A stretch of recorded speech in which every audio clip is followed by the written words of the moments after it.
Game over, man. Game over. You're gonna need a bigger boat.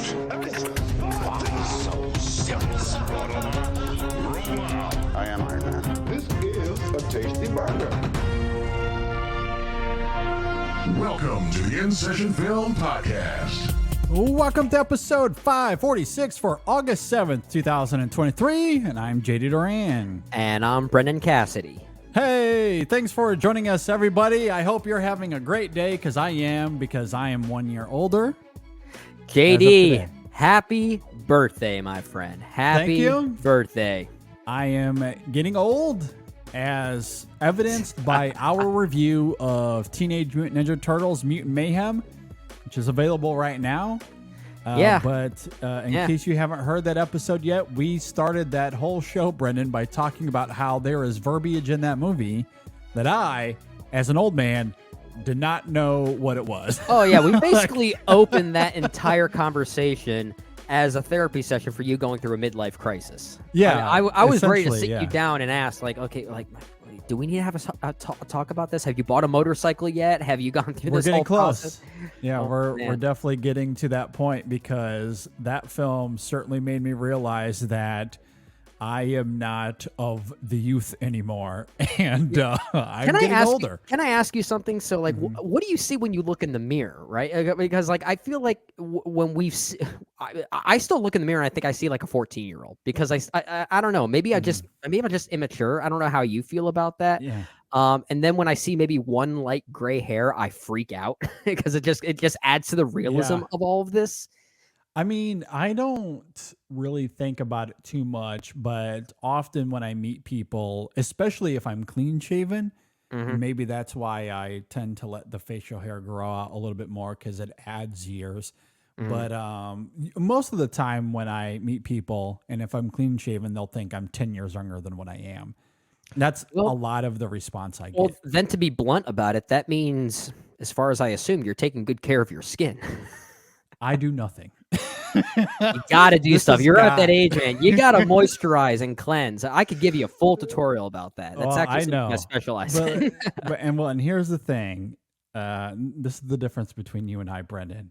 I have 2 kids. I don't have time for any of that. You don't have time, though. Moisturizing every night takes like 45 seconds. Maybe, but you're up all night long with a baby that needs your attention, and you're trying to squeeze into a bed with 2 kids and a dog, aiming for space. I'll send you some products for your birthday. Too much How about happening. That? Okay, I'll send enough. you a moisturizer and a facial cleanser to use every morning and night, and then you'll be good. You'll be set. Okay. Well, we'll roll with that. But right now I'm just rocking the looks that God gave me, for better or worse. Well, at this point now, it's good genes if you're 10 years younger than you actually are. I mean, that's the response I get a lot of the time. I mean, I don't know how true that is, but that happens often enough. Do you still get carded? No. Yeah, I don't either. I'm old enough that now, definitely way past that. Yeah, even with the clean shaven. Yeah, that's a part I had to really learn to accept, if I'm being honest.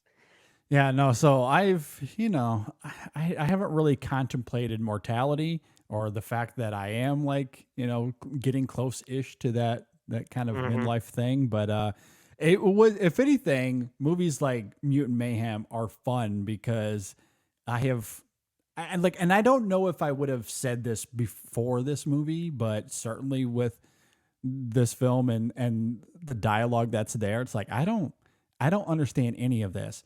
So I'm finally over the hill, and I'm a different generation than the youthful kids today that's driving culture. So that makes it fun. The day I become a dad, I'll be in that same boat, and I honestly can't wait for that.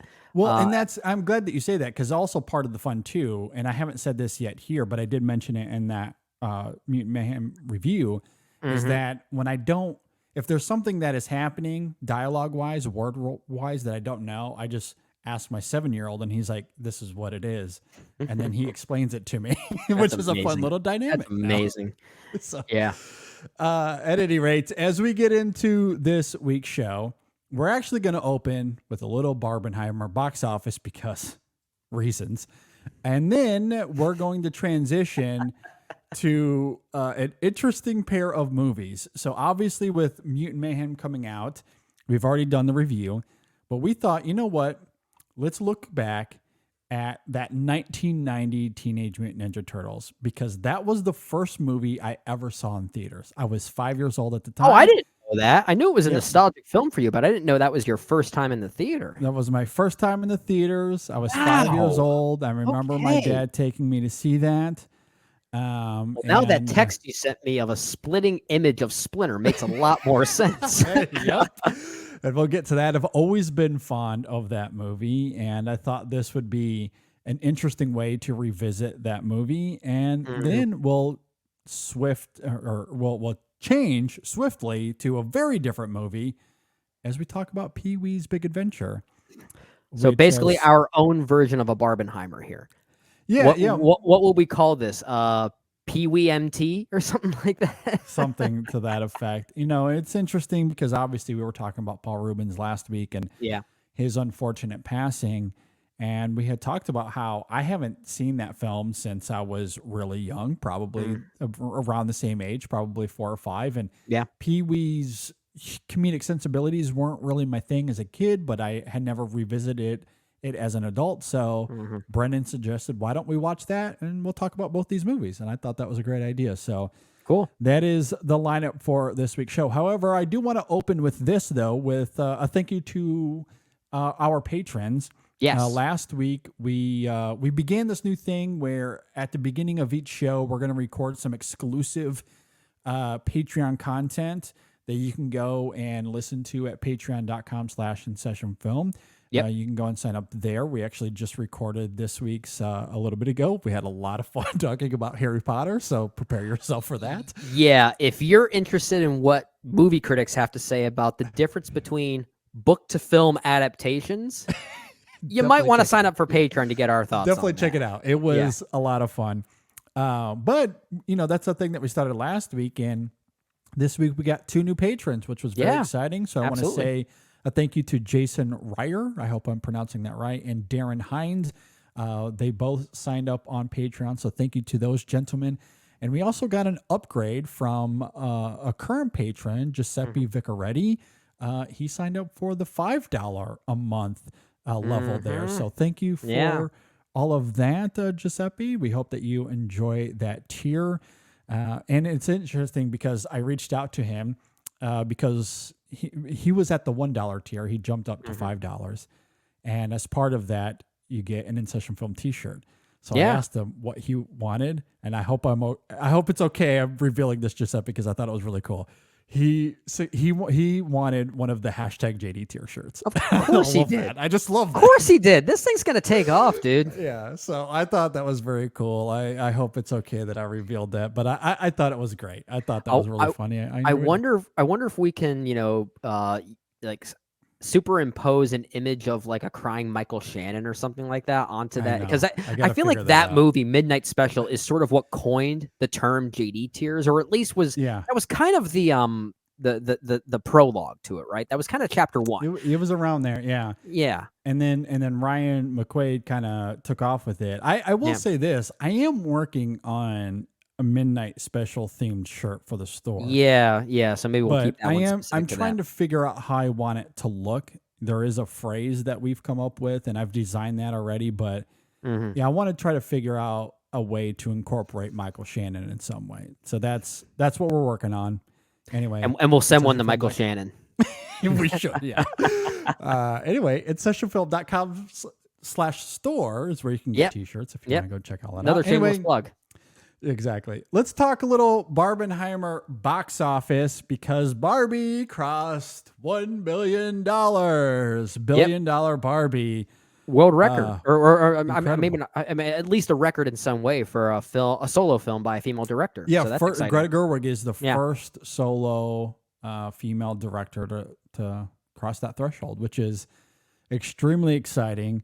I don't know if we anticipated that at the beginning of the year, but it's at the beginning of the year, no. Even after the marketing came out, I think we kind of knew that the film was going to be a hit, especially after the whole grassroots campaign of Barbenheimer started to take off. But I think by the time the movie came out, I think we started to at least get a sense this is probably going to be $1 billion movie. Now, did I know it was going to happen this quickly? Maybe not. But that was really exciting to see at the very least. It was very exciting, especially once as you're talking about, and we've noted this so often over the last few weeks, but yeah, the whole Barbenheimer grassroots campaign, stirred up the hornet's nest. People were very excited. Yeah. The movie comes out, it's a big success. And then, what we've been emphasizing these last few weeks is competition or the lack thereof. Yeah. Right. Because we were like, okay, well, its second weekend, it's for sure going to dominate because it's Disney's Haunted Mansion and A24's Talk to Me. Yeah. That's it. It'll certainly do well over those. We get to the third weekend and you're like, okay, well, the first Meg did okay, I think, if I remember correctly. Enough to make a sequel. Enough to make a sequel. So it's like, okay, there's Turtles, an animated movie. And then there's Meg 2, even though it's its third weekend, is it going to do well against those two movies? And I'd say the answer to that is quite yes. No. It did. And I'm not sure what Meg 2 did at the box office. Did you know? I'm trying to look up Box Office Mojo right now just to get a sense of what it was data as of the day we are recording this. But it looks as though like between these 4 movies, obviously Barbie and Oppenheimer were still the ones that took the weekend home. Yeah. Which again, domestic $30 million. Yeah, which is less than Turtles because I think domestically Turtles did $40 million. If I remember correctly. 43 was it? I think by the time Sunday, I think it was around 43. So yeah, it looks like that is pretty good. But it's interesting because it seems as though actually, no, I take that back. For a while, I thought it looked like the Meg 2 was kind of starting off stronger, but then sort of trailed off. But yeah, it looks like the Meg 2 went to, 30 million, somewhere around there? 30 million domestic. And it's done decently worldwide, I think, like 140 million. Sure. But I don't know what its budget was, though, so I don't know what that means in context. Yeah. But, yeah.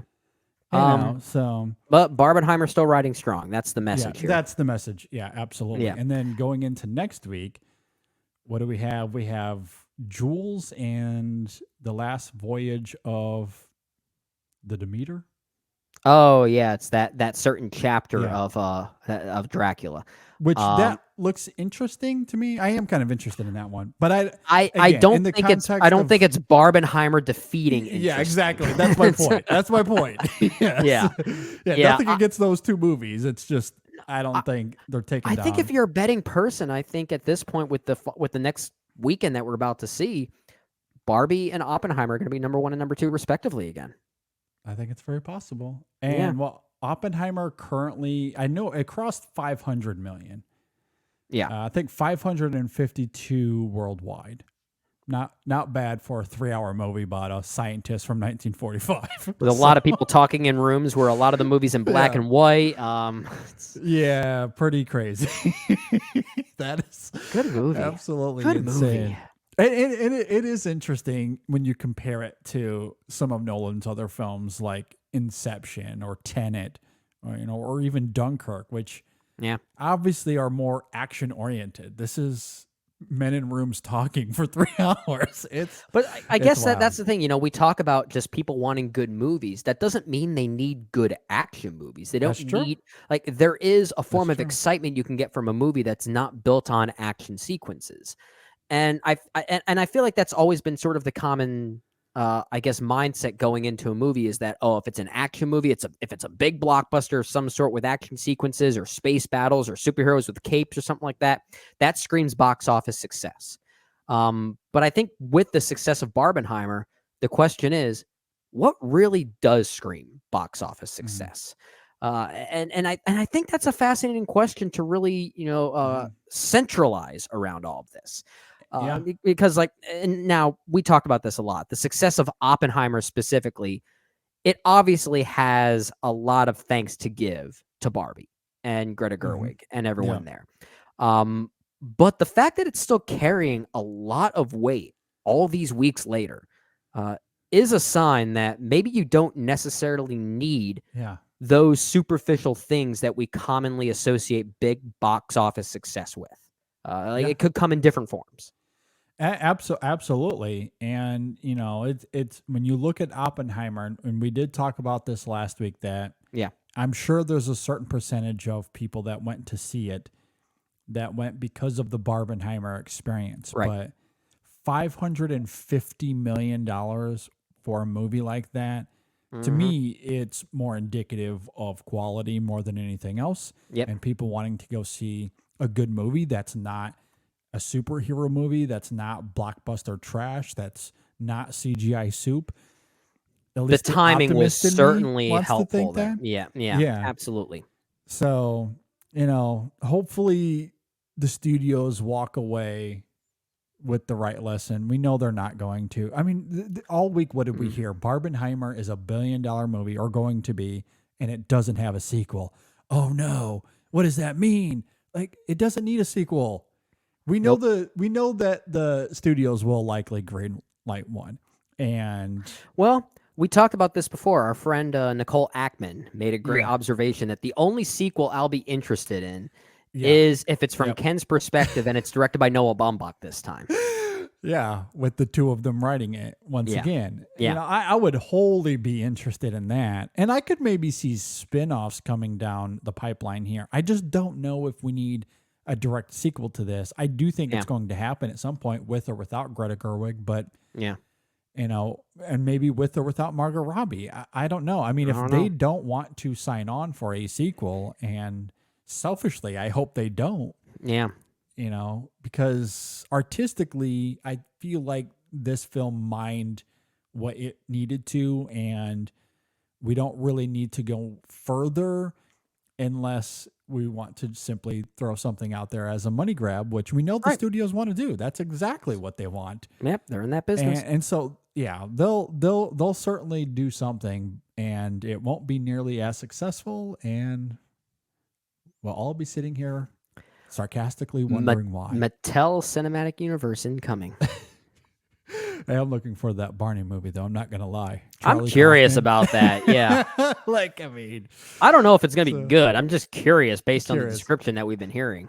Absolutely. All right. Well, we'll transition from there. We'll keep an eye on Barbenheimer as we go forward. You know, because the other big thing, I guess, the last note on this, there's still no settlement. There's no agreement between SAG and the WGA and the studios. They're both still on strike. Yeah. So going forward, I mean, who's to say what theaters are going to be like over the next few weeks? And what if this turns into months? You know, are the studios really going to let the success of this riddle into nothing because of their own greed? Yes. It just... Sorry. Right. I feel like the evidence is there. I mean, you're not wrong, but there's something about hearing that out loud that just is like, come, what are we doing here, guys? Come on. Yeah. At any rate, it's so we can transition. We've had that conversation, but it still continues to blow my mind. As we noted, Teenage Mutant Ninja Turtles Mutant Mayhem is in theaters right now. Please go and watch it. It is good. And we had a fun review of that film with Christian Uhlenberg. It's out right now, so go and check it out. Yep. So using that as inspiration, Brennan and I revisited the 1990 live-action Teenage Mutant Ninja Turtles directed by Steve Barron. Yeah. This is, as I articulated earlier, a significant nostalgic movie for me. I have always really loved it. And, you know, it's interesting because going back and watching this movie for the first time on this side of being a father, it did honestly hit me in a different way. Like, especially thinking about it through Splinter's perspective. I guess we'll articulate this further because Brett had certainly let the cat out of the bag at the beginning of the show. I sent him a text as I was watching this movie. because, and I did not really anticipate this. I have seen this movie, God knows, dozens of times Yeah. at this point. Obviously, primarily that came through in my childhood, but I've seen this even a couple of times as an adult. I have a letterboxed entry that I wrote in 2014 when the rebooted Michael Bay produced Turtles was coming out. So I have watched it in the last 10 years, but I was not a father at that time. So I'm watching this movie now with my son, with Sam. I was showing this to Sam as well because he had never seen this and he loved the animated Turtles. So on the way home, I was like, oh, that's very exciting.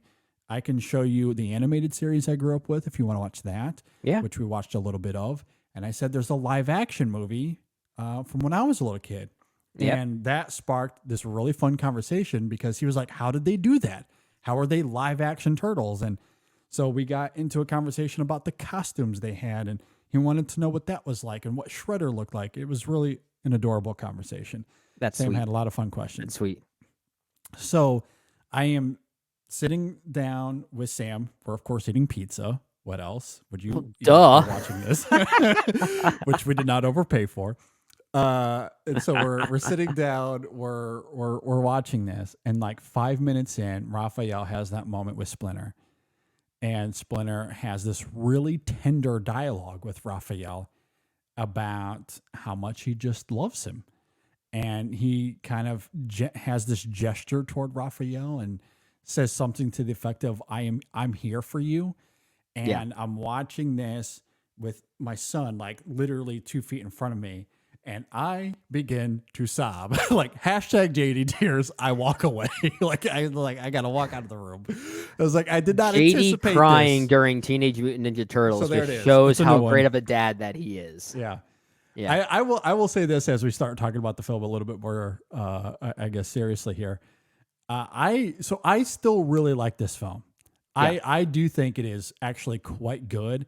And I think what I really like about this film is actually in some ways it goes back to the conversation we had with Christian on Mutant Mayhem, but to reiterate it here for those that didn't hear, I think what's interesting about this Turtles film is that it has these two contrasting tones that maybe don't always work, but I do love what it's aiming for because on one hand, it is a film that is aiming to entertain with broad appeal. Yeah. And so it's silly at times. It's quite goofy, especially with Michelangelo and that ethos that he carries as far as being the charismatic goofball of the group.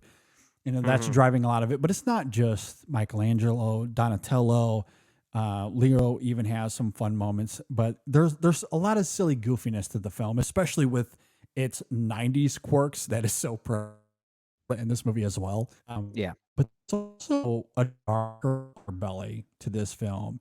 And on this watch, I think that's what really stood out to me more than anything else. I do still enjoy its silliness at times, but in some ways I do think this is a missed opportunity because I think this film is actually quite good, borderline great when it's taking itself seriously, which is, you know, a little bit of, I don't know, like I know that's it's a little trite to say that. And, you know, there's been a lot of pushback even with superhero films in the last, 5 years or so with, you know, embodying that dark, gritty tone. And we've seen this before, you know, with like Nolan's Dark Knight trilogy and whatnot. But I think it almost becomes a different conversation when that seriousness that you're talking about is so successful within a property that you would never expect it in. And I think that's where it kind of changes a little bit because we're talking about Teenage Mutant Ninja Turtles here. And I will agree. I think the best moments of this movie and rewatching it, I think it holds up mostly pretty well. I think it's still a pretty good movie. The stuff that works the best is mostly involving Master Splinter, and not just the moments that he has with the Turtles, but some of the moments he has, you know, trying to convince some of these cronies of Shredder to change like their the Foot tune. Clan. Or seeing a really young Sam Rockwell. Which I honestly forgot about that. I know. Forgot that he was seriously. in this movie. But there is a tender quality and a sincerity to those moments. And I think we find ourselves more impressed by them when they're within a property that you would never expect that kind of tone. And maybe that's why we're so like enamored by them here, because it's just so weird. And that's why I wanted to bring up that potential pushback about, the idea of this being serious, because not every movie has to be The Dark Knight. No. And I certainly understand that. I think Marvel has actually done a pretty good job on the whole of embodying humor, but also taking itself seriously when it needs to. But I also enjoy DC movies and whatnot when, because like those films and those properties have embraced more of a darker underbelly. It really just comes down to what the film's intent are, its characters. And look, Teenage Mutant Ninja Turtles, I don't know if it has to be a Dark Knight, because there is a lot of humor fundamentally with these characters. And there's a lot of charisma to be had with these characters. And they've always tried to, I guess, find that balance of understanding the stakes and bringing a little bit of this grounded, I guess, drama with them, while also just having a lot of fun. Right. I don't think, not all the movies have been able to find that seamlessness. Like the sequel to this, which we're not going to get into, I think fails miserably at that. I wanted to bring that up. really We're not bad in going to that talk regard. about it, but when I was a kid, that was my favorite. Secret of the Ooze was my favorite of the live action trilogy. And I will admit, I did rewatch that just in preparation for this discussion. Same. Yeah. It does not hold up. I agree. I agree very much with that. Yeah.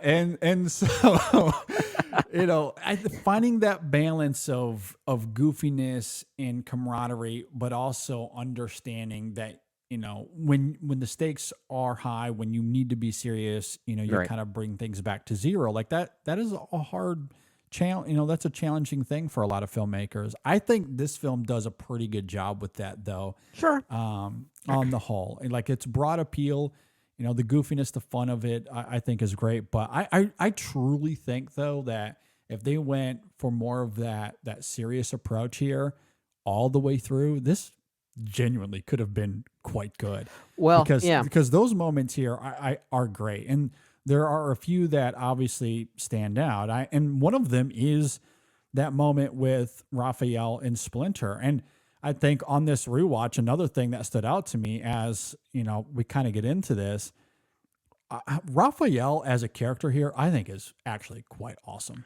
I think I like really the great. writing Like that, of Raphael. Yeah, it sounds like, I think our biggest disparity here will be maybe like the tonal interpretations of the four turtles, which I think are sometimes a little cross-contaminated in this movie still. I think their behaviors are still kind of similar, but I think from a writing standpoint, Raphael has the clear arc. And I do think that there is at least a distinction and a separation with regard to Raphael. And a lot of that is because of Master Splinter and some of those really great themes that funnel through Raphael as well. Yeah, I mean, he's always been the rebellious, brave, courageous, loose cannon of the group. And I do think the anger that drives him here alongside those other qualities, I think comes through extremely well in Raphael. And Josh Pius's vocal performance here, I think is outstanding. I think it's really good. And like he brings that energy, like that anger to the surface with that character in some really great ways, as we see in the beginning. And so he kind of leaves and he kind of gets into, that little showdown there with Casey Jones. And seeing Elias Koteas just in a very young, long-haired role, looking like he came from a leftover 80s hair metal band. Pretty funny. Yeah. But, so you have that moment and he comes back and they have a really sincere and poignant conversation. Raphael and Splinter have this sincere conversation where Splinter starts talking about how he's emotionally unstable and that he has to learn to control his anger. And that gesture, that moment when when Splinter reaches out to Raphael is truly incredible stuff. Like genuinely very, very good and touching, literally and emotionally. Yeah. And then, then you get to moments later on when like when Casey shows up at the fight at the house and all of a sudden the tone changes and it becomes a lot more of a serious fight, I think is pretty thrilling. Or all the stuff we see at April's house between Leo and Raphael, which is interrupted by a fun little moment at the end with Donatello and the little gag he has there. But that moment is truly really touching. Yeah. You know, Raphael or not Raphael, Leo kind of leaning into his guilt and what that meant for him in that moment. Or of course, there's the moment when they have the fire and they're meditating and trying to reach out to Splinter and again, I love the visual of it all and the emotion of it all. It's interesting. Like, I don't know how they were able to render like literal tears on these costumes, but it comes through actually quite well. And so who needs CGI? Exactly. Like, this film is not a good argument for CGI. I'll say that. And then you get to that final moment with Shredder there on the rooftop. And again, it starts out a lot more fun and playful, which is fine. I enjoy that as well. But when the music kicks in and they start to understand the stakes a little bit more and it gets a lot more serious, I think it is 10 times more thrilling at that point and quite dramatically engaging. So like the humor of this film, it's a little bit silly. It certainly has like a 90s vibe to it for sure, which is fine. It's a product of its time. But I do think that when it does take itself seriously, it's actually very, very good. I just wish it was a little bit more consistent. Oh, yeah. And also, we talked about this during our review of Mutant Mayhem. It would be nice to see these turtles as teenagers. Yeah, they're not teenagers here. That is the other thing. They're like 30-year-olds who have been in the business. Yeah, they're probably a little younger than that, but I mean, still 20-somethings, maybe 20-something Mutant Ninja Turtles. And maybe that's why we had this little spat that we had during our Mutant Mayhem review, where I suggested that it's really hard to decipher who is who from the four turtles here if you were to take away their masks and their weapons. But I will say Raphael is the clear standout because the arc is so clear. And a lot of that is because of that back and forth with Raphael and Splinter Splinter, as you're talking about. I will admit, between the other three, if you remove those superficial things, I would still have a hard time deciphering which character is who. And maybe it's because they have a very similar kind of 20-something machismo that was very clearly 90s-esque. And it's riding on that. And because that silliness is so apparent because it seems so dated nowadays, maybe that's why it's hard to decipher the personalities from the quirks, if that makes sense. But maybe that's why there is maybe a slight inconsistency as you're talking about, because it does feel like it is humorously of its time, right?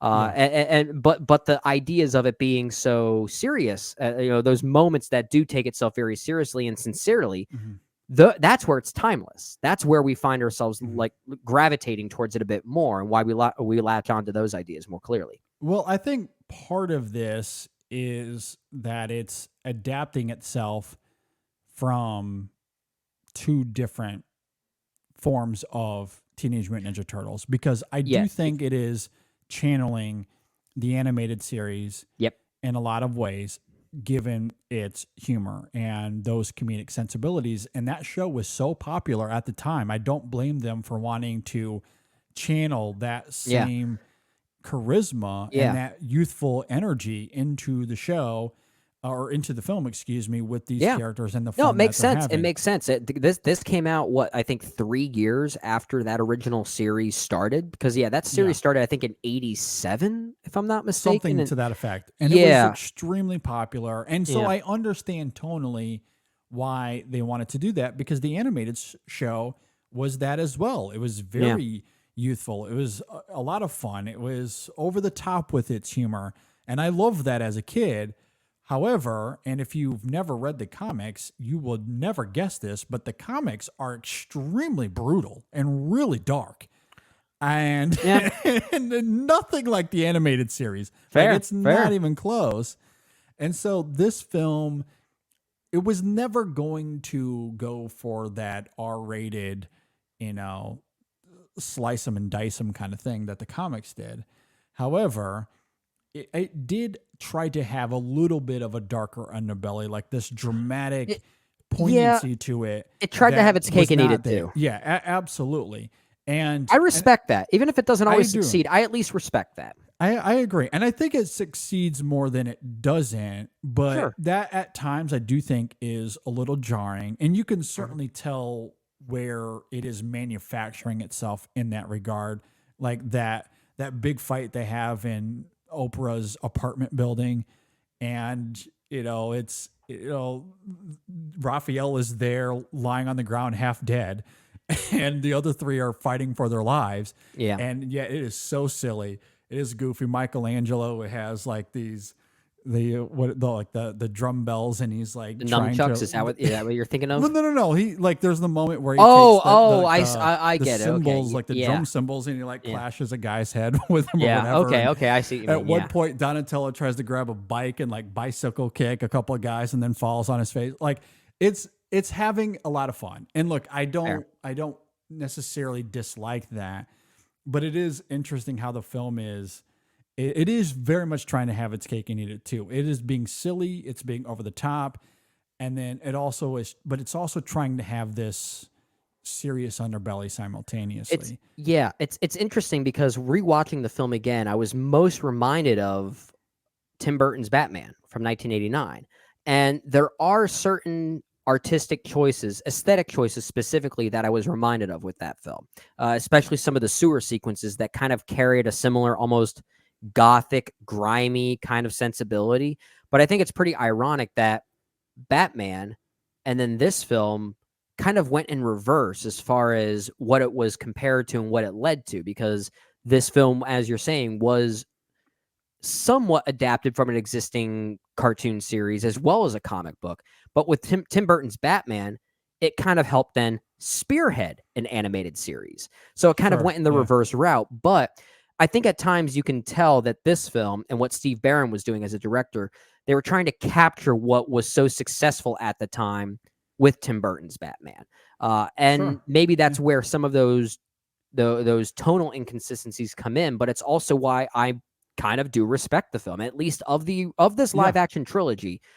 I mean, it is the only one of the three that hold up in any way, because it at least has some timelessness to it, tonally speaking. I agree. And similarly to what we were talking about with Mutant Mayhem, I do think that the aesthetics here have a grungy quality to them. Like New York City kind of has like this grubby aesthetic to it that I really like, that is a little akin to what you're talking about there with Burton.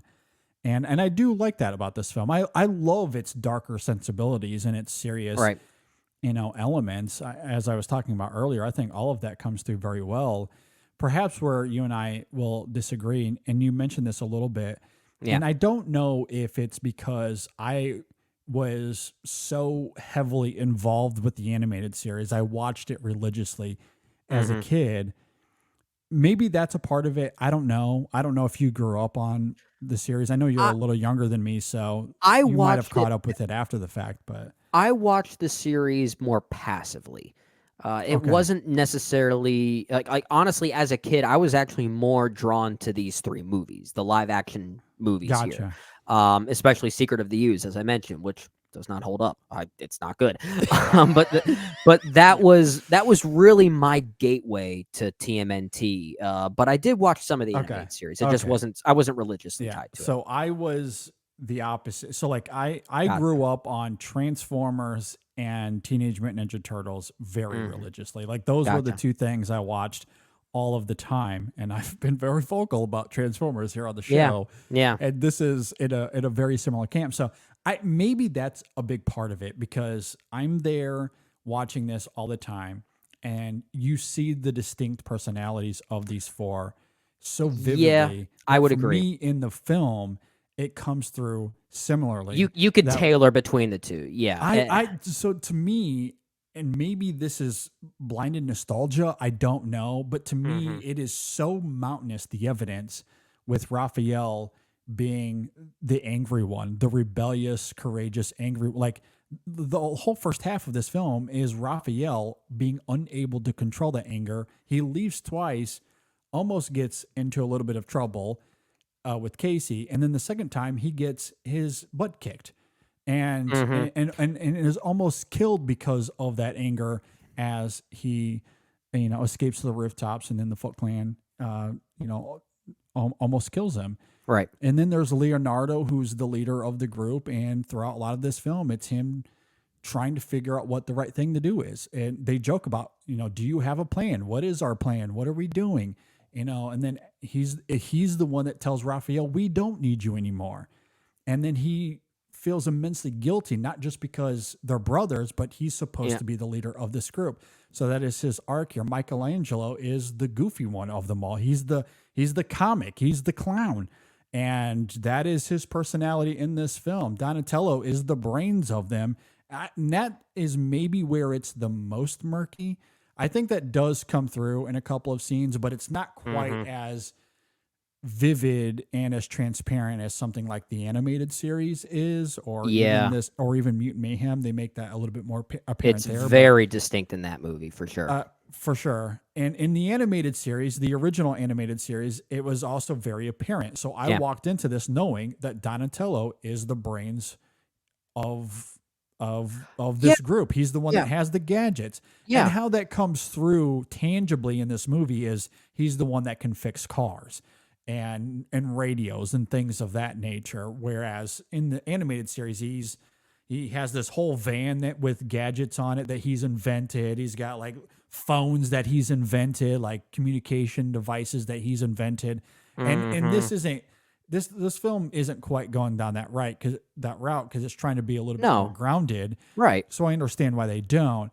And so maybe that becomes a little bit more murky, but I still think it comes through. With the other three, for sure, it comes through, I think, quite palpably.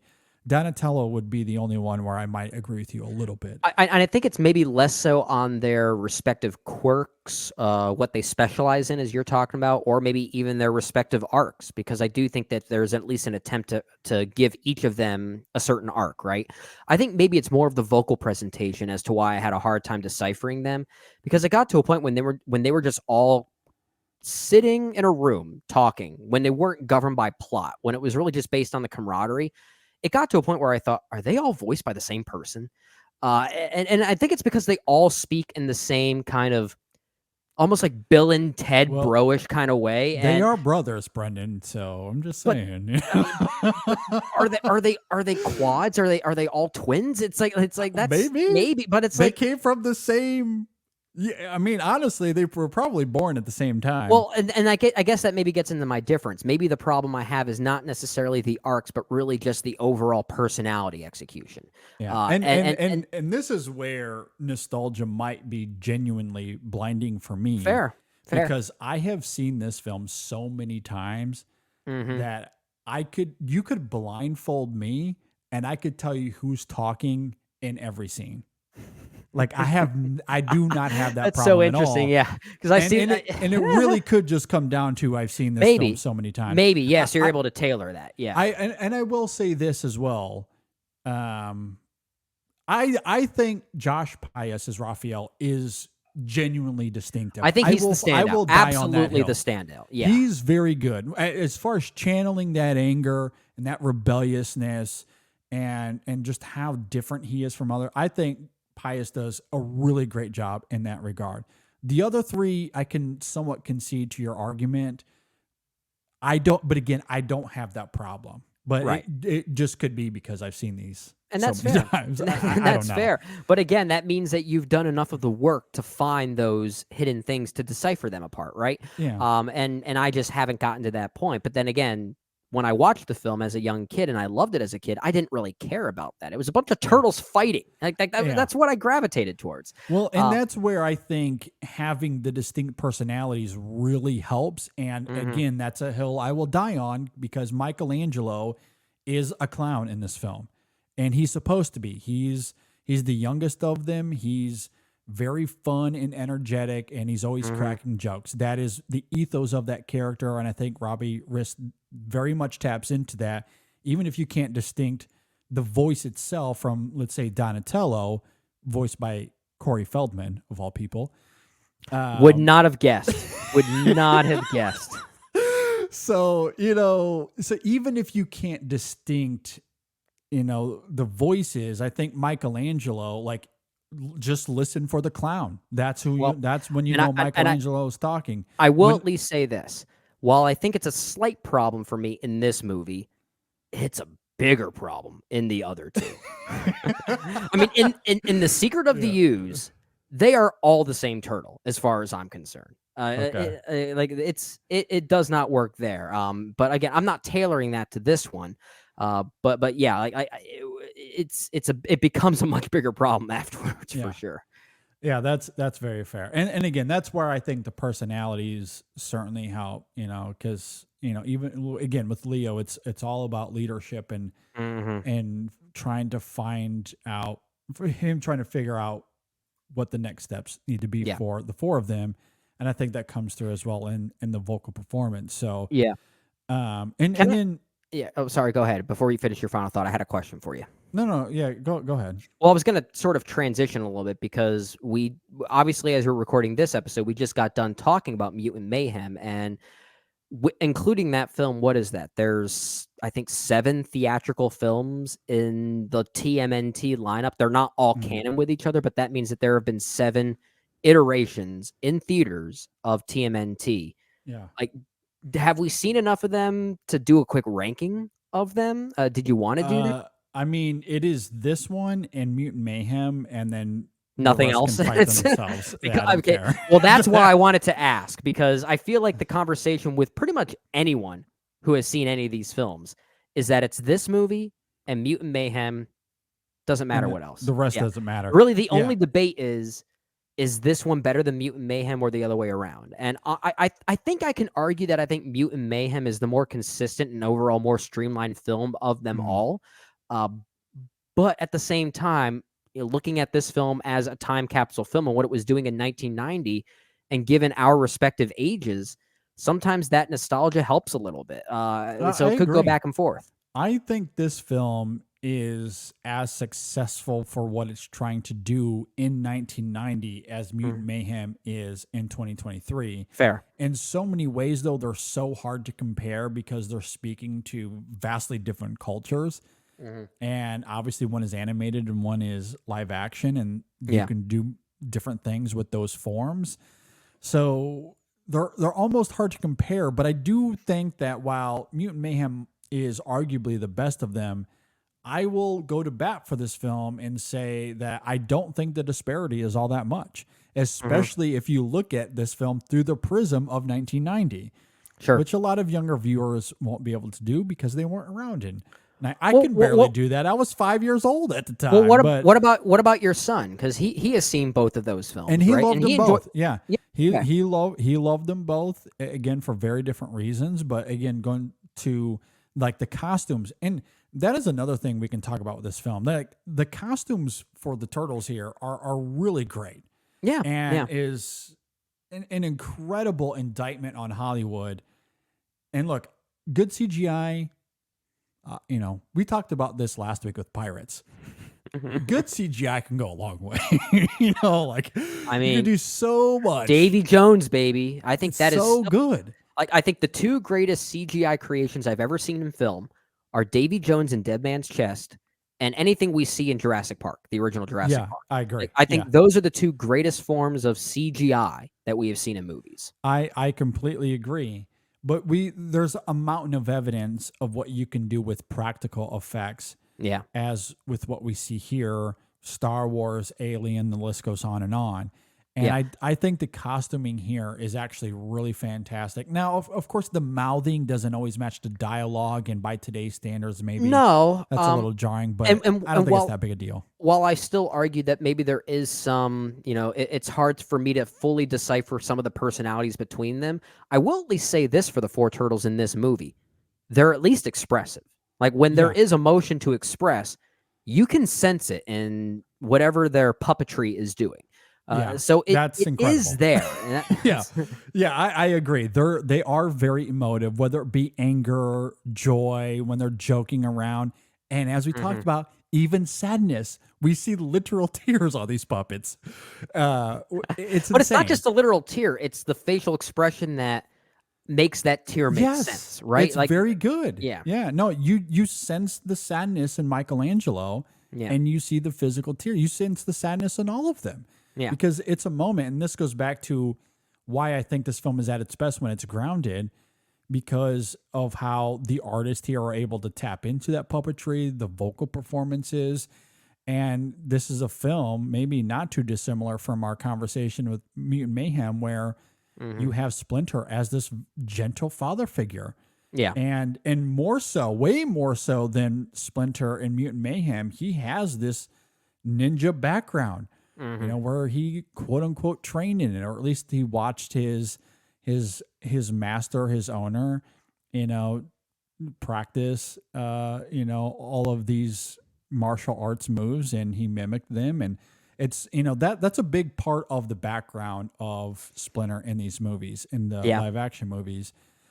But more so than that, what we really see from him is that he's this wise, gentle soul who has extreme empathy, and not just for his sons, but as you talked about, for even the Foot Clan.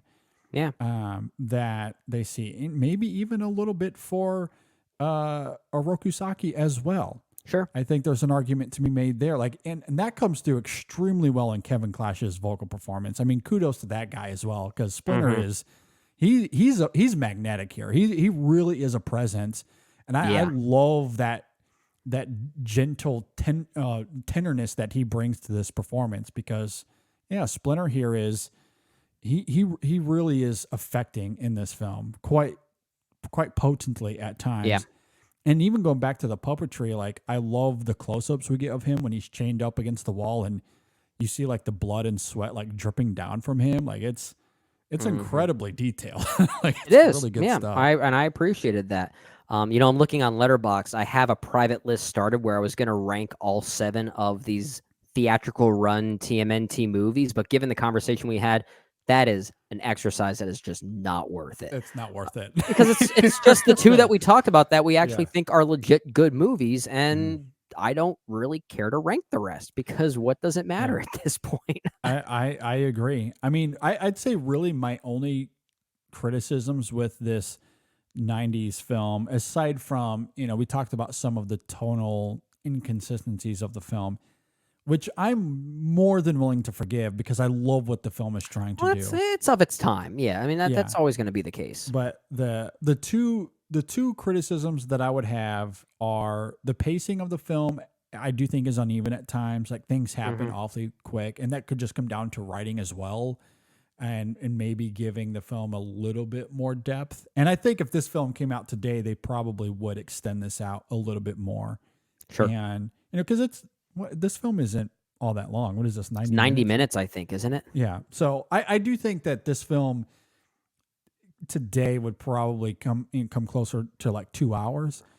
Yeah. And I think another 30 minutes really would have benefited this film to really, you know, get more into the turtle psychology at times, because this film does try to do that, or the emotionality of it, or let some of the plotting kind of have some room to breathe, I guess, because things do happen kind of rapidly here. Yeah, they do. So I don't think the film is perfect in that regard. And then the other thing is, you know, and you noted earlier about how things don't always age well. We're kind of talking about this with Potter, actually, in our Patreon exclusive. So I guess another plug there. But to bring that to this, Casey Jones and his, let's say, his masculinity here toward April isn't always great, or doesn't hold up as well 30 years later. You know? Yeah. Like, there's a lot of, I mean, and to the film's I credit, like guess, the performance by Elias Koteas. Oh, I agree. Yeah, And- but at the same time, yeah, you're right. That is definitely that's definitely riding on the typical, I guess, tropes of action movies about guys getting the girl, heroic guys getting the girl. It's kind of like the James Bond thing, right?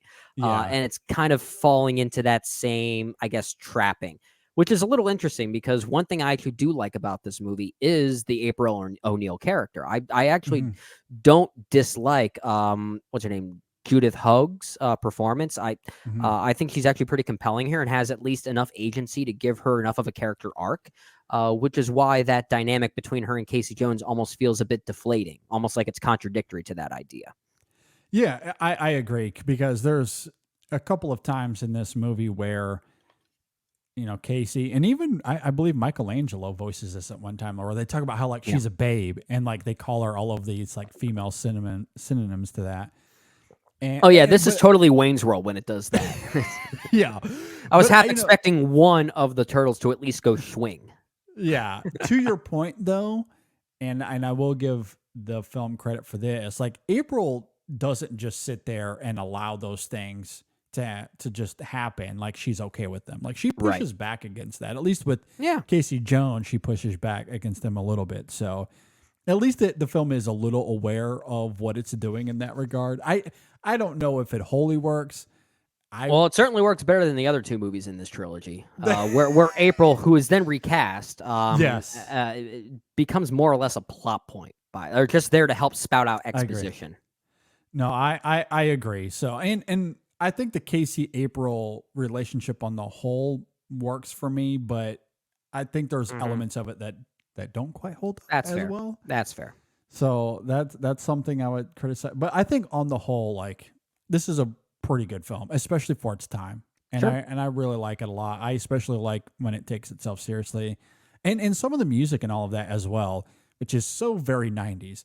But if we're just talking about tone, like that moment when Casey Jones shows up at the apartment and it's this fun little surprise and there's a little laugh there. Yeah. But that music kicks in and I think it's quite thrilling. Same thing when they're practicing on April's house, or the rooftop scene when the music kicks in there. Like it does add like this vibrancy to the film that I think is really engaging. So I like it. I would argue that this film is genuinely good. It's good. Maybe not great, but it's good. It's a good movie. Nostalgia blinders are not just blinders sometimes.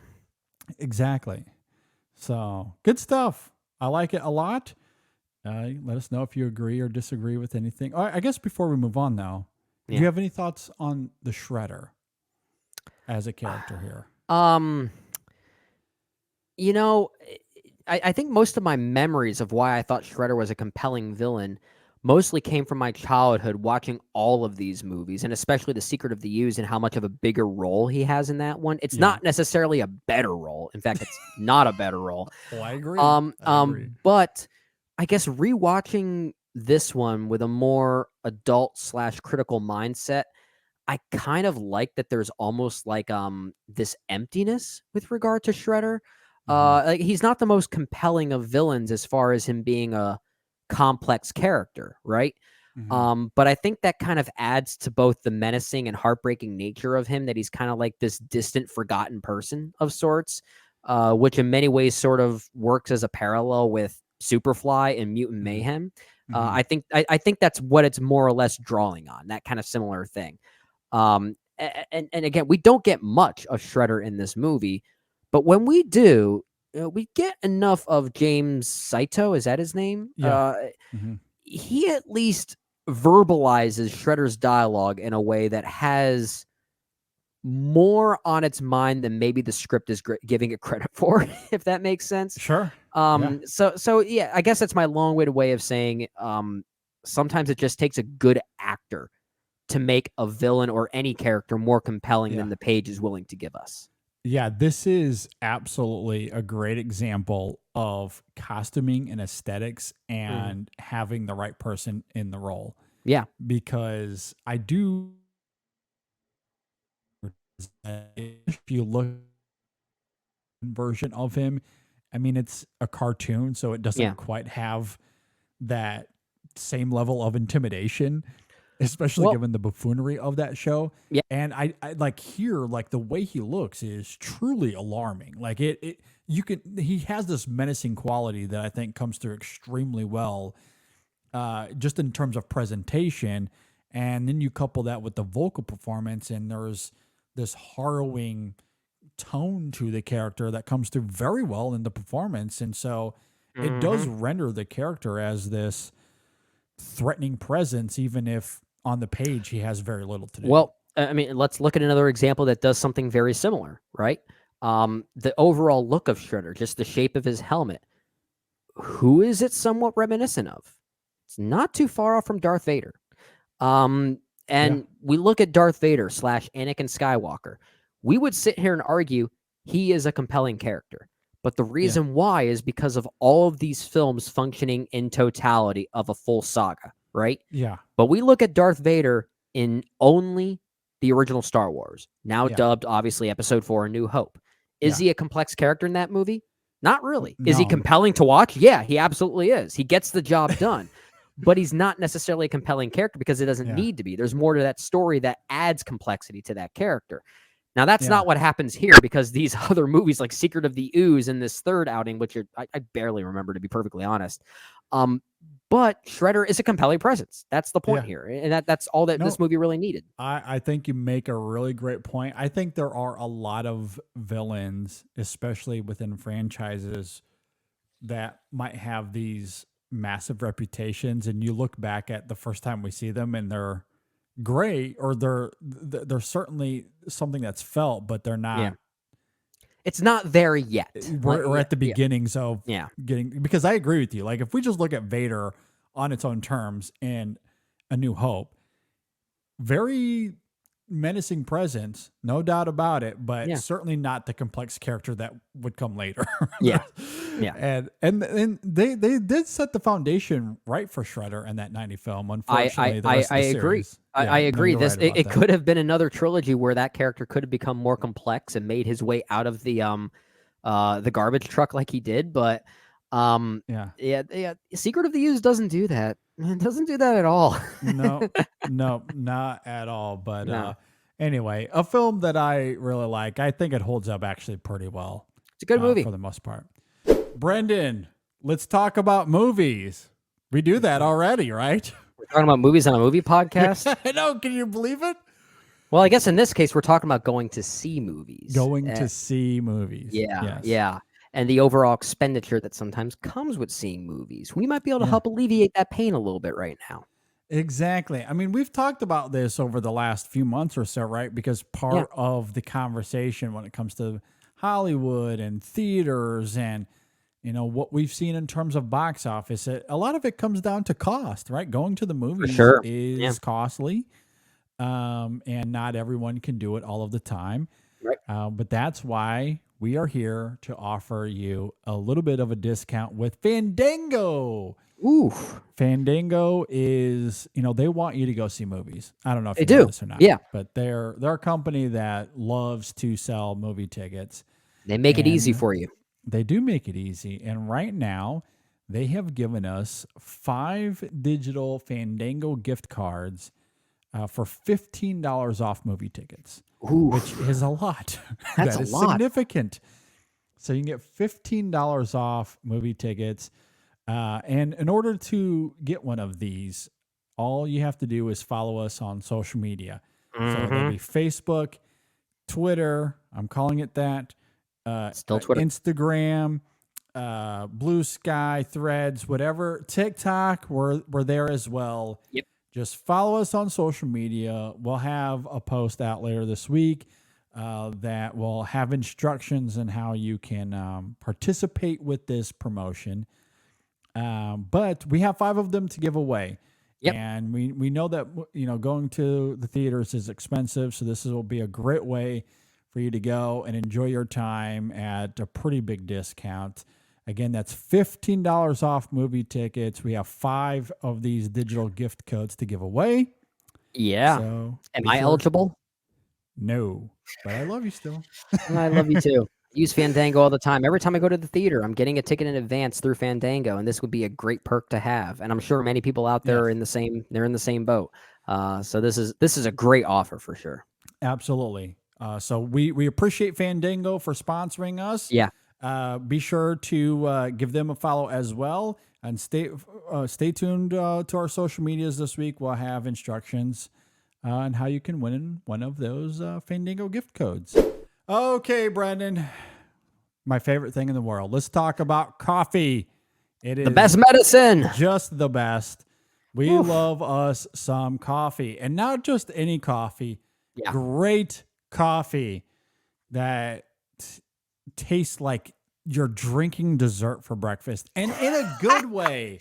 Yeah. You know, there was a viral tweet that went around this week because, you know, someone on TikTok was making fun of these people that would come in and order these frappuccinos for their quote unquote morning coffee. And this person on Twitter was saying that they worked at Starbucks, and yes, these people should be ashamed for drinking these frappuccinos at 6 o'clock in the morning and calling it their coffee. Gosh. And look, I'm not trying to call out other coffee companies, but I'm just saying the green and white company that calls themselves coffee, they are a milk and sugar company. That's what they are, a milk and sugar company. That's what they want you to drink. I You think are not drinking coffee. You are drinking loads of milk and sugar. I think that's why I always feel so every time I have it, because I don't know if I've mentioned this to you, JD. I don't have a sweet tooth. Like when it comes to my like my palate, Yep. like if you gave me a plate of ice cream and then a plate of strawberries and said you get to pick your dessert, what are you picking? I am picking the strawberries. Like that's just where my palate is. Not to say I have anything against that kind of sweetness when it comes to something like ice cream or anything like that, but it's just not what my taste buds gravitate towards, which is why when I drink that kind of sugary, sweet, milky, quote unquote coffee, I don't feel great afterwards. Yeah, I typically don't either. And in fact, I have avoided, even before I became aware of specialty grade coffee. Right. Yeah, I mean, having those kinds of drinks is ultimately why I'm also not a sweets person these days, because I would drink coffee regularly that had milk and sugar in them. Yeah. And my stomach had such a negative response to it that not only do I avoid milk and sugar in my coffees now, but like sweets in general, just I can't, I'm not always craving it. Yeah. as And a don't you result. always feel the need to chug water afterwards? Yeah. Oh, for sure. Yeah, And, that's how you I know, am. But when I drink good quality coffee, I don't feel that way. I No, don't. and I don't that's necessarily feel that and way. that's the thing. That's what we love about Coffee Called, is that Yeah. if you're craving good coffee, maybe something that is a little bit sweeter in its taste, that's why specialty grade coffee is something that you should try, because you know, without having all of the calories and the extra stuff with milk and sugar in your coffee. Yep. And look, I like a good latte, but when you're drinking specialty grade coffee on its own, you Yeah. really don't need anything extra because the flavors are so robust Yep. and they're right there. And Coffee Yep. Cult has some coffees right now. They have a new coffee, a Colombian IPE that it's called. Ooh, sounds great. And this coffee I've had many times, and it has these notes of cherries and blueberries. Yeah. You know, like these Yeah. fruity flavors, just like you're talking about, like You're strawberry. you're talking about the natural sugars, right? Yeah, natural flavors. Yeah, it's how not it's the added processed and- sugars or anything like no, that. this is not chemically injected flavors into the coffee. It's none of that Yep. stuff. This is all natural, organic flavor, and how the beans are harvested, how they're washed, how they're processed. And as a result of all of that, you get these fruity, sweet notes that are organic and really fantastic. You know, or if you don't want that, if you're someone that craves like more of like chocolate and oaty notes in coffee, Yeah. you can The traditional cocoa flavor. the that you- cocos, yeah. yeah, like they have that as well. So no matter what your palate is, they have incredible coffee that is all about quality, and it's fantastic. In addition to that, they only work with farms that pay its workers fairly and equally. Yep. You know, they roast to order, so there's nothing stale Oh, just I sitting love that. around. It's extremely fresh quality that you're getting every single time. And right now, if you go to their website, coffeecult.com, that's coffee with a K, cult with a K, coffeecult.com, use the code ISF and get 15% off. Again, that's code ISF. Get 15% off. I promise you won't regret it. So that's coffeecult.com with the code ISF. All right, let's talk about Pee-wee's Big Adventure, directed by Tim Burton, of course, written and starring Paul Reubens as well as Pee-wee. I mean, how do you want to start this one? I mean, I noted earlier, we talked about this last week, that I was not a huge fan of Pee-wee as a little kid, but this is a film that you absolutely adored for reasons you talked about last week. It was such a big part of your childhood. So we're coming at this almost from the antithetical perspective we just did. Oh, this is the perfect pairing on this episode. Yeah, you've got your nostalgia driving TMNT, and then my nostalgia driving Pee Wee Herman. Yeah. Now and you rewatched it for this episode, I assume. I did. Yeah, I rewatched it last night, and it's for some clarity here. I haven't seen this film in well over maybe 2 decades. I watched it religiously as a kid, but then it kind of fell off. But I always had a fondness for it, and rewatching it again just yesterday, after 20 some years or so, I can't tell you how many times I was able to mouth along to almost the entire movie. Like, I guess I think I just saw this at the right time as a kid and rewatched it so much at that right time that it's kind of burned into my memory. Like, it's sort of a part of me. And maybe that's why my sense of humor is so goofy. It doesn't always work for everyone, and I'm willing to admit that, but I think a lot of it is maybe inherently inspired by Paul Reubens and Pee Wee Herman himself. Sure.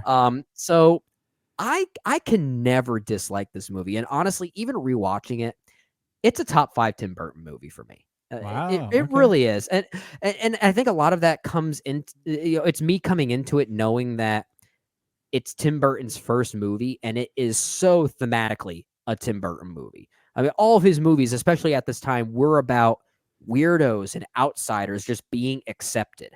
And I love how in this movie, it's that sense of acceptance is not even really a plot point. He just exists in this world, and people are like, "Oh, here's this normal guy just going by his routine." But it's like, in some ways, it kind of makes it the perfect Tim Burton movie. Yeah, it kind of makes it a perfect Tim Burton movie in some ways. So yeah, I think this holds up. But again, maybe that's my nostalgia playing into that. Because to be fair, my love of Pee Wee Herman as a character really only exists because of this movie. I wasn't an avid watcher of the comedy routine that started in 1980 that led to this. Yeah, same. Nor was I really a big watcher of Pee Wee's Playhouse that came out in 1986, just 1 year after this. Really, my level of Pee Wee love, if you want to call that, was this movie and the sequel, Big Top Pee Wee, which is actually terrible. But I think this is a genuinely great movie about accepting a weirdo and just living in a world where that weirdo exists in a very normal way. And I think it's a very funny movie. We'll talk about some of the jokes and how they work as far as the timelessness of them. But I think this is a very charming movie. Yeah. So as I noted, I was not a big fan of Pee-wee's comedic sensibility growing up. Yeah. And watching it on this side of being adult, I did somewhat feel the same at times, especially early on when it was perhaps I don't know. There was something about the comedy of the first 10 or 15 minutes that doesn't always when work it's at for its me. most childlike, when you're really just watching more of a maybe that's it. man-child. Weirdly, I think what works about this movie too, and I think you're bringing up a very good point, if this is the point you're going to bring up, is that the situation, I think, is really what helps Pee-wee's comedic sensibilities. I think it's what elevates them, right? When this film gets more into its antics in the back half, I think it's really when it takes off, because the Burton weirdness coupled with Pee-wee's comedic timing, that's where I think the magic is, really in that back half. Yeah, once the trip begins, once we get on the adventure, I honestly started to really like the film a lot more at that point. Okay. When it basically starts ripping on bicycle thieves, right? Yeah, more or less. More or less. It was, and I actually ended up really liking the film a lot, despite, some of those reservations here and there.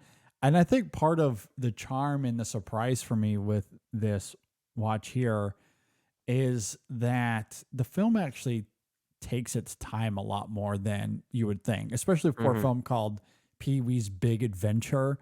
And he does go on, there's lots of antics here, and we go from place to place, but it's not as if all of that is unraveling at once. Yeah. Like, this film does take its time, and there's conversations with characters, or there's moments where we just see Pee-wee stuck in these situations, and it's a lot more methodical than I anticipated. Sure. Despite, on the whole, yes, broadly speaking, we do go on this adventure, and I think that allows for that comedy to kind of settle a little bit. It's not quite as energetic and rambunctious, I guess, is what I'm trying to say.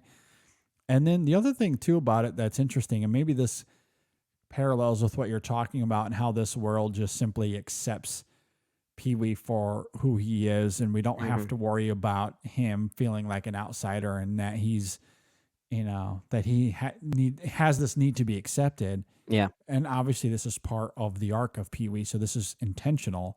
But walking in, it just wasn't something that I would expect. And that as a result of this acceptance, he has a little bit of an ego to him. Like, he has this I love that. sense of Yeah. entitlement. Yeah. Well, then again, like, I mean, I think that's what makes the character so interesting, because he's really hard to pin down.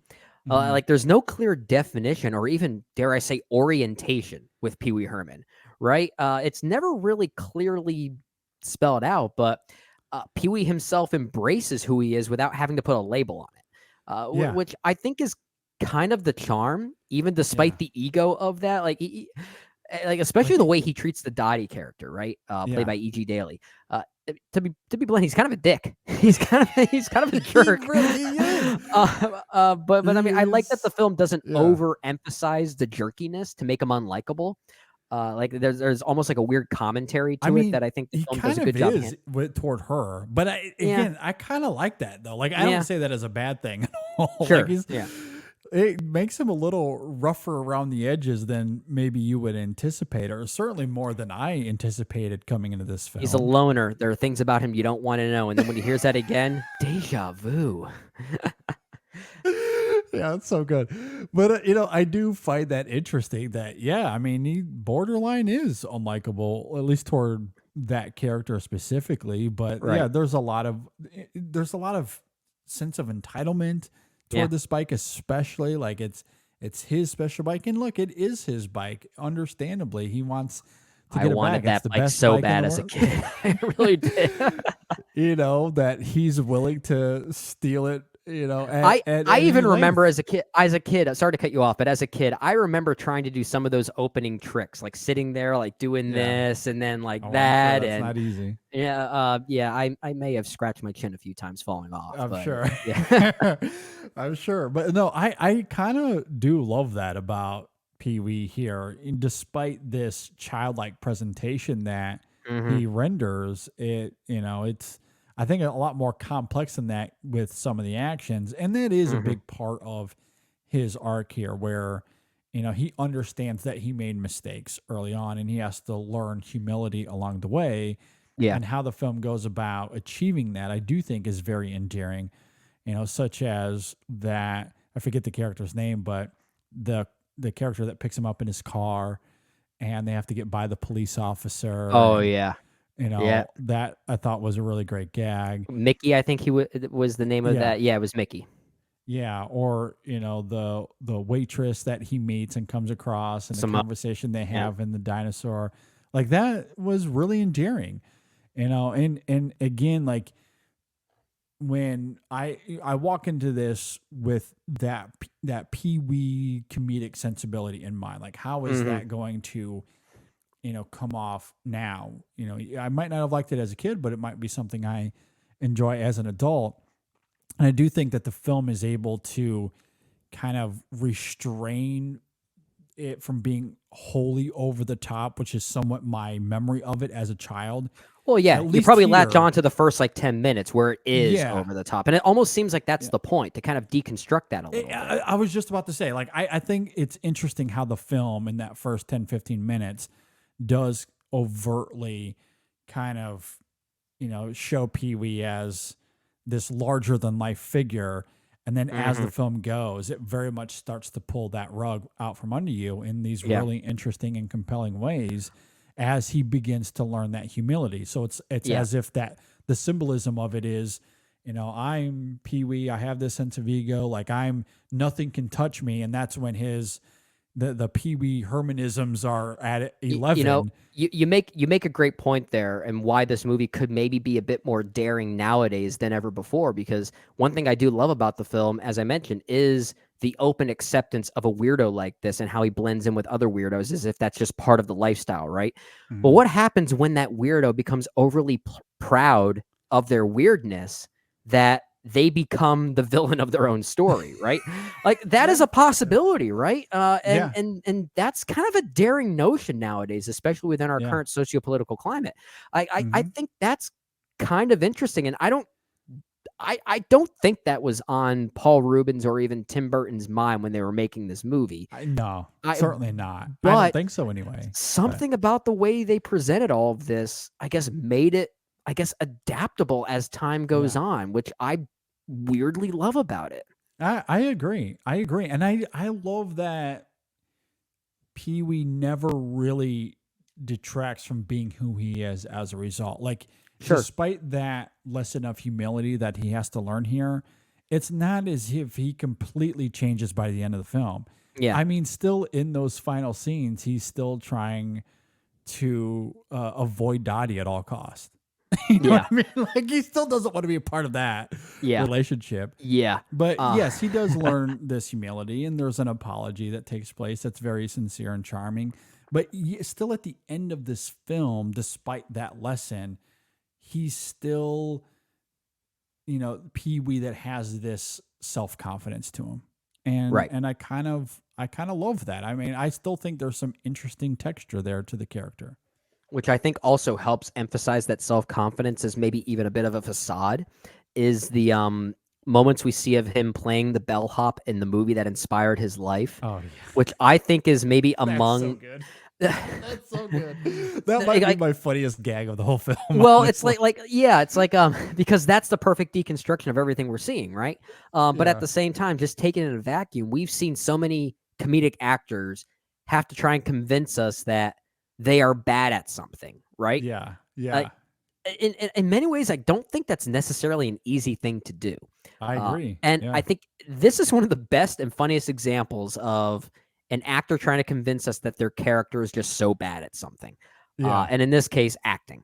The way he constantly looks at the screener, doesn't know how to get in and out of frame, just the lack of confidence, which completely disregards the confidence that he has off camera, is just so ironic. Oh, I know. I love that. I love his lack of awareness and that as he watches it on screen and he's handing out snacks to all these people he came across throughout the film. Yeah. Oh, that is some really great irony. I do love all of that. The biker gang scene, I think, is a standout to me here. Yep. Really, and again, it's never been able to associate the song Tequila without thinking of that dance. I'm sure.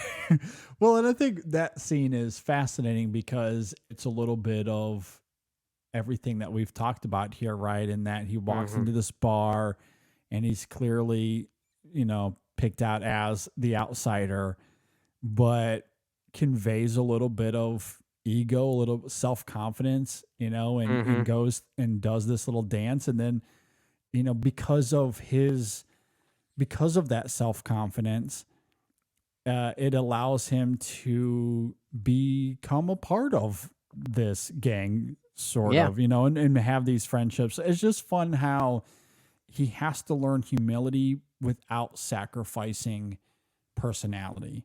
Yeah. And I think there is something about that. Like that can be a fine line, because you don't want to necessarily, like, yes, you want to learn humility.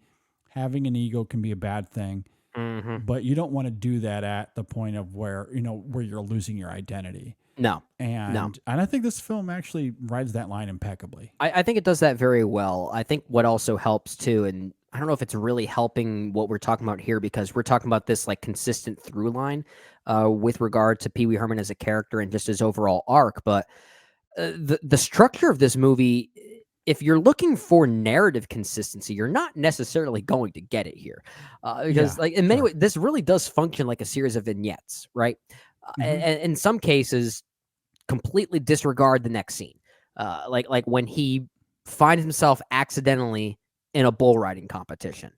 And when he's awoken from that, they ask him, remember the Alamo? You remember? Yeah. Do you remember your name? Can't remember. Do you remember anything? I remember the Alamo, which makes for a great punchline. But the next scene, remembers his name, remembers everything. It's like, okay, so is it a plot hole? Yes, but it's almost like the movie knows that it is. Well, another one of those, and again, forgive me, I'm not sure of the character's name, but there's the moment after he's running away from the boyfriend after the whole dinosaur Andy? scene, and he gets on the train, and they're singing, they're having a good time, and then apparently Pee-wee's like, I can't do this anymore, and jumps off the train as if I cannot get away from this guy fast enough. Yeah.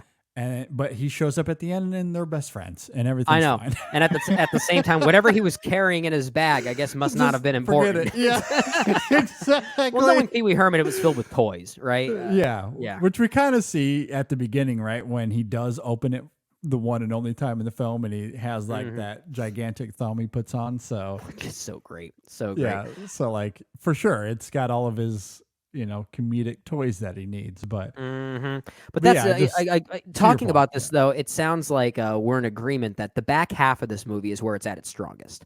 I do think the synergy between its comedic narrative and just like the overall vignette style and the situational comedy of it all specifically, when that meshes with the Pee Wee Herman character trope, the comedic stylings of Pee Wee Herman himself, that's where the film is at its best. Because at first, rewatching the film, I was enamored by his house. I was also enamored and loved like the whole bit that he has this contraption that cooks this awesome breakfast, and he just pours a bunch of Mr. T cereal on it, eats a few bites of that, and walks away. Like the little bits of that I love, but I was also thinking like, like it's still working for me, but not quite as much. But when the situational comedy comes in and it starts to almost like inadvertently deconstruct that opening, like we were talking about, like that's when it's at its best. The whole what do you want to call it? I guess evidence conference that he gives in his basement with everyone from town. And it goes through the entire situation of how his bike got stolen, and it's just things like Exhibit C, the pen I bought an hour before my bike got stolen. What's the significance? I don't know. It's like it's so irreverent, but I can't help but quote it and laugh every time. Yeah, no, there is a lot of fun to be had with this film, and I honestly enjoyed it way more than I anticipated. I mean, I kind of hoped that I would, but I just wasn't sure. I'm glad you did. If I would have watched this at the same time I was watching Turtles, like there would have been a very different story. Yeah, I don't know what it was. I just didn't really like Pee Wee Herman much as a kid, so I never watched the show or any of the other movies or anything. It just wasn't a thing for me. But this is a film that I really did enjoy, and it could be, I don't know how much of it is Paul Reubens and his performance and the writing here, and how much of it is Tim Burton. I think a lot of it, a little bit of Burton. I think there's a lot of collaboration happening here that really helps this film work so well, because I think about the quote unquote sequel to this movie, Big Top Pee-wee, which basically depicts a situation of him living in a small rural town. A giant storm comes in and blows a circus into his yard, and that's basically the whole movie. Okay. It's not good. It's not good, even though it does feature a very young, if I'm not mistaken, Benicio del Toro. I think he's in that movie. But I think there's a lot to be said for what Burton is doing. Even like someone like as great as Phil Hartman co-writing the film with Paul Reubens as well. There's the sense of collaboration I think really helps. And we also haven't even mentioned Danny Elfman's score. Like that helps set a certain tone that allows those comedic bits to land as well as they do. So there's a lot going on behind the scenes, the collaborative effort that I think really helps here. Yeah, no, I do think you make a good point because, I haven't seen any of the other stuff. And, this is my first foray into Pee-wee, post being a child. Yeah. And for all the reasons we've talked about, I don't know how I would have responded to this film if the entirety of it was the first 10 minutes of this movie in Right. terms of those comedic sensibilities. That might have been a little grating for me. Mm-hmm. But, to what you're saying as far as the Tim Burton and Danny Elfman and just the collaborative effort that's going on here, I think because of the pacing of this film, how it is surprisingly a little methodical at times, how, Reuben does restrain himself as it deconstructs the first 10 minutes. Like all of that I found extremely effective. And I really like this film as a result. But if the iteration of the character isn't like that and everything else, and it's more like the first 10 minutes, then this might just be the only thing of his that will work for me in that regard. I don't know. Fair, it's hard to say without actually watching those movies, but that's fair. I did enjoy what Burton was doing and Reubens was doing here specifically. So how would you rank this with Tim Burton's filmography? Because I think you've seen all of Burton's films. Well, let's see. I don't have any ranking in front of me, so let me just. I'm guessing you wouldn't put this as high as top 5 like I would. Let's see here. So, again, I'm just trying to find mine as well here, as we're talking. Yeah, because I know I published something. Batman, Edward Scissorhands, Batman Returns, Ed Wood, Big Fish. Those are probably my 5. Okay. I'm looking here. I mean, I do like Sweeney Todd. I do too. Mars Attacks is weird in a fun little way. It's interesting that he's basically making his own Ed Wood movie after making Ed Wood. Yeah. Frankenweenie? He directed Frankenweenie? Yeah, he because did that. I like that one. Yeah, I think that one's pretty good. Big Eyes, I think I liked a little bit more than most people did. I don't think it's that bad. I actually think that one's slightly underrated.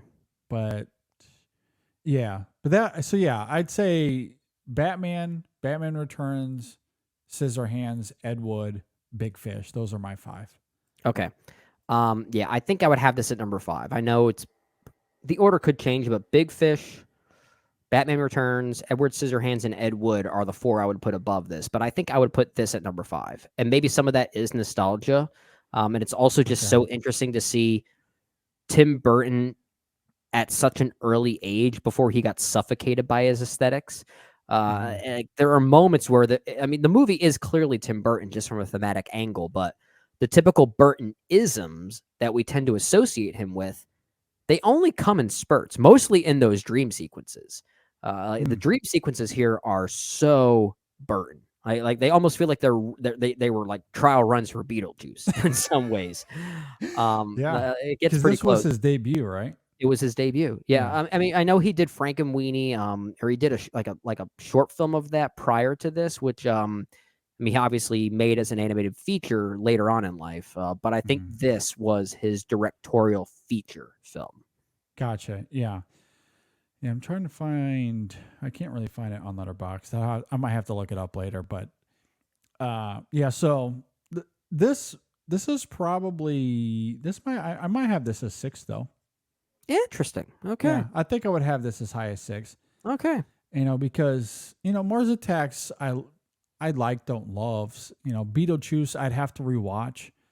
It's hard for me to say. Yeah, I've always liked that, but I can't say I've loved Beetlejuice as much as most other people. Like that's never been high Burton for me. And maybe it's because it's almost storyless. It feels like, but maybe that's something I might admire if I give that a rewatch sometime soon. I'd be curious to revisit that because my thinking here certainly might change if I was to give that one another go. Like Sleepy Hollow, I feel like I would need to rewatch as well. I did rewatch that one. That one's really good.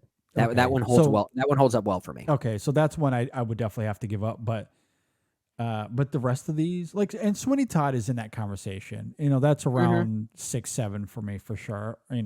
If I was to put Pee-wee at 7, at least off the cuff here, without rewatching some of these.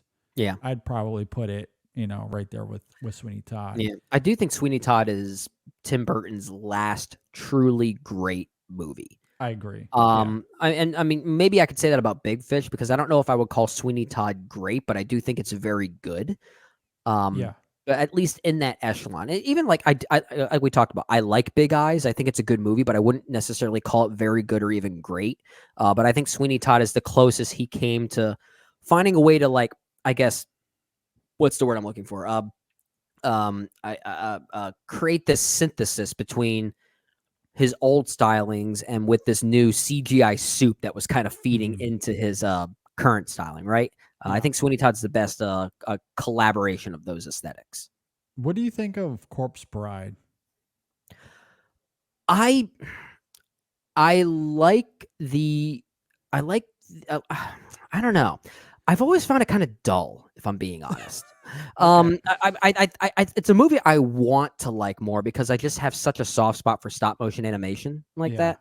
I do love the aesthetics of it. Yeah, but I don't necessarily think it's that compelling of a movie. And maybe that's because we're almost forced to compare it to something like A Nightmare Before Christmas. For sure. Which again, not a Tim Burton movie. He did produce it, but it's a Henry Selick directed movie. But I still think it's fair to at least compare them. And that film, that earlier film, has compelling characters to drive it and not just the aesthetics. And I'm not sure if Corpse Bride has it. It has some decent music. I'll give it that. But I'm not sure if it has what that other film had to make it succeed so well. Yeah, I'm right there with you, which is why I was curious where you sat on that one, because I know a lot of people love that film, and it's one I like. I just don't love. Yeah. But similarly to Sleepy Hollow and Beetlejuice, I feel like that's one that I would have to rewatch. And when we did that retrospective, I don't think I rewatched that one. I don't. You know what? remember I watching it did, anymore. and interestingly, I did rewatch it when we did. What was that? 2000? Was that 2005? I think it was. I think, yeah. And I remember I put it in my top 20. Actually, I remember. Oh, did you? Okay. And I think at the time I was so, enamored by the aesthetics of it and the fact that I was finally watching yet another stop motion animated film because you don't see them very often, and there's something so charming about just watching one, even if it's almost like you're watching it for the first time again if it's an old movie, and maybe that's what sort of clouded my judgment, but. To be honest, as a movie, I just don't think it's all that compelling. It has things from a superficial lens that I think really help save it. Yeah, no, I'm with you for the most part. I mean, I might like it a little bit more than that, but I mean, I don't wholly disagree that the narrative is what keeps it from being really good. Right. But I do love it's the look of the movie. That's what really for sure saves it. But yeah, that is to say, early Burton is still the best Burton, and I miss that Burton. I miss that I want him Burton. to come back. And we did get some of that. Did you watch Wednesday? The show on Netflix? I haven't seen that yet. I've heard it's very good though. I wouldn't call it very good. My fiance Maris loved it. At least I think she loved it. Weirdly, she mostly loved the stuff that Tim Burton directed. He didn't direct every episode, but he directed most of them. Gotcha. But him working in the realm of television, which comparatively there was definitely a bit less of a budget to work with, I think helped him quite a bit. So those earlier, I know, right? Those earlier episodes of Wednesday, I think were among the best things he has done, at least this late in his career. Okay. I don't think the final product was great, but I at least liked the Burton isms because it's the first time I felt like I was most reminded of what I used to love about him. Well, that is exciting to hear because that means that guy might still exist somewhere. We just have to get that out of him. Don't give him a CGI suit budget. Just exactly. A bunch of practical set. Restrain that. Make him make an indie film. Yeah, exactly. Man, I would give anything to see early Burton one more time. But man, I just want to watch Big Fish love again. that guy. What a movie! What a movie! Good stuff. All right, well, those are all thoughts on Pee-wee's Big Adventure and Teenage Mutant Ninja Turtles, an incredible double What a feature. pairing. That Our everyone own was version asking of for. Barbenheimer working right here. Absolutely. I guess with that, we can go ahead and transition here to the end of the show. Yeah. Once again, just want to say a thank you to all of our patrons. We have exclusive content coming to Patreon every week. You can go and check that out at patreon.com/InSessionFilm. And again, thank you to our new patrons, Jason and Darren and Giuseppe, for updating his patron. Thanks to you guys. Reviews. So we have a review of Mutant Mayhem already up, as I noted. Coming out this week, there's a few smaller films that I'd like to see that perhaps will get some reviews for. I know that there's the A24 film Talk to Me that we have contemplated. I know Brennan really wants to see it. I am a huge scaredy cat, so I'm still wrestling with it. But it is A24 horror, so I do want to give it a go if I can muster the courage. So those you're going to see it eventually. Eventually, I know you are. I'll get there. It just is a matter of, do I go to the theater and see it where I am extremely vulnerable, or do I watch it in the confines of my own home where I can be on my couch with a blanket in front of me and, in a theater, just kind of in a theater, in a theater where it's funnier. Where it's fun, yeah. So we'll see, but we'll try to get to that here pretty soon. Yeah. So be on the lookout for that.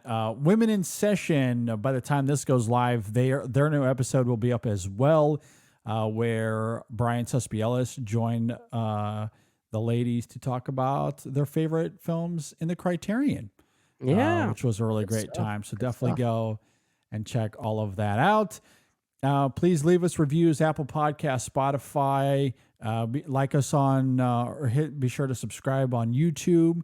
Hit that like button. That really helps us out as well. Yep. And if you want to email us, InSessionFilm@gmail.com is a big way to get a hold of us. So with that said, Brendan, any final thoughts before we get out of here, my man? I'm trying to quote Pee Wee Herman right now, but I'm listening to reason. I'm listening to reason. I couldn't think of anything in the moment, so I just happened to spout out the first one that came to mind. But I still love this movie. I still quote it pretty endlessly. I was watching it with Maris, and when it got to the whole "I know you are, but what am I" sequence, she looked at me. It's like, that's where you got that from. Yeah. I really like the callback to that later on. Yeah. In the fake movie they have. That's so good. Great James Brolin just selling it like a James Bond character. I love that, and I honestly was not anticipating it a whole lot. And there's something about that whole remake of the film, because I joked about how Pee-wee, his version of himself in his quote unquote acting was maybe the fun to me. Yeah. That certainly was a part of it. That whole gag at the beginning, and you don't think of anything of it until the end, right? Like, it just seems like it was a gag that just came and went, and then they throw that in at the end.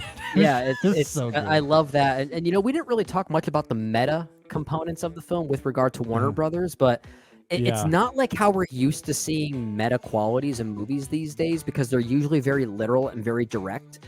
But here it's kind of broad or kind of vague. Really, the only direct reference we get is seeing the actual band Twisted Sister filming a music video, and it gets interrupted by the chase. And maybe a little bit of like Godzilla and stuff, but it's like it's not that literal. Like, these people aren't necessarily playing themselves, right? Yes. And in a way, I kind of like that. Like, there's almost like a looseness where Warner Brothers doesn't necessarily have to make fun of themselves in the process, even though they probably should be. But at the same time, I kind of like that it takes a bit of a back seat. Yeah, no, I agree. Yeah, I liked all of that as well. So good stuff, good movies. What a fun week. Nostalgia blind, without the blinders. Movie. Speaking of, the 90s and nostalgia, I think what's interesting too, I did not know this until doing prep for the show, but Pee-wee's Big Adventure came out 2 days. We're recording this on my birthday, right? August 7th. Yep. That film came out 2 days after I was born. August 9th, 1985. So when that film was released. it should be your favorite movie then. It's close enough to my birthday. Yeah, yeah. My favorite film of 1985, though, is still The Breakfast Club. Masterpiece. Okay. Still my favorite film. I can't give an answer offhand. I'd have to do some research there to give a definitive answer. Yeah, That'd be a great. That'd be a great another topic. time. Yeah. Why don't we do that next week? Now that you just celebrate We your birthday. could. I mean, Yeah, my birthday's next month, so why don't we just find a bridge here because we're looking for content in the middle of August, right? Exactly. It's Talk a about our slow favorite month. movies from the Yeah. years that we were born. Yeah, maybe that is I something we'll think do we next just week. decided this. I'm There we putting it in the go. calendar right now. I love it. Love how that organically just comes about. Yeah. With all of that said, thanks for listening. Thanks for watching, everybody. We'll see you next time on the InSession Film Podcast. Forgiveness is divine, but never pay full price for late pizza. I know you are, but what am I?